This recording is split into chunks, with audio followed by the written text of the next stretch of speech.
విశ్రాంతి దినము గడిచిపోయిన తరువాత ఆదివారమున తెల్లవారుచుండగా మగ్దలైన మరియ వేరొక మరియ సమాధిని చూడవచ్చిరి. ఇదిగో, ప్రభువు దూత పరలోకము నుండి దిగివచ్చి రాయి పొర్లించి దాని మీద కూర్చుండెను.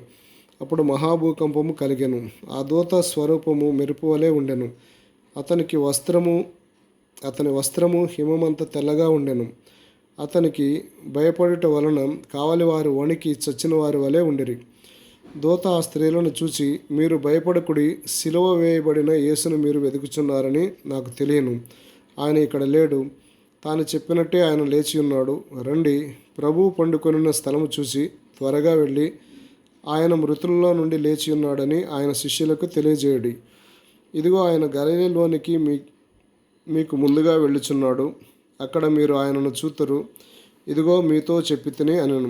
వారు భయముతోనూ మహా ఆనందముతోనూ సమాధి యొద్ద నుండి త్వరగా వెళ్ళి ఆయన శిష్యులకు ఆ వర్తమానము తెలుప పరిగెత్తుచుండగా యేసు వారిని ఎదుర్కొని, మీకు శుభమని చెప్పెను. వారు ఆయన యొద్దకు వచ్చి ఆయన పాదములు పట్టుకొని ఆయనకు మ్రొక్కగా, యేసు భయపడకుడి, మీరు వెళ్ళి నా సహోదరులు గలిలయకు వెళ్ళవలెననియు వారక్కడ నుండి నన్ను చూతురనియు వారికి తెలుపుడి అనెను. వారు వెళ్ళుచుండగా కావలి వారిలో కొందరు పట్టణంలోనికి వచ్చి జరిగిన సంగతులన్నిటినీ ప్రధాన యాజకులతో చెప్పిరి. కాబట్టి వారు పెద్దలతో కూడా వచ్చి ఆలోచన చేసి ఆ సైనికులకు చాలా ద్రవ్యమిచ్చి, మేము నిద్రపోవుచుండగా అతని శిష్యులు రాత్రివేళ వచ్చి అతనిని ఎత్తుకొని పోయిరని మీరు చెప్పుడి. ఇది అధిపతి చెవినబడిన ఎడల మేము అతనిని సమ్మతిపరిచి మీకేమీ తొందర కలగకుండా చేతుమని చెప్పిరి. అప్పుడు వారు ఆ ద్రవ్యము తీసుకొని తమకు బోధించబడిన ప్రకారము చేసిరి. ఈ మాట యూదులలో వ్యాపించి నేటి వరకు ప్రసిద్ధమై ఉన్నది. 11 మంది శిష్యులు యేసు తమకు నిర్ణయించిన గలిలయలోని కొండకు వెళ్ళిరి.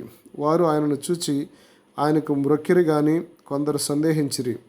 అయితే యేసు వారి యొద్దకు వచ్చి, పరలోకమందు భూమి మీద నాకు సర్వాధికారము ఇయ్యబడి ఉన్నది.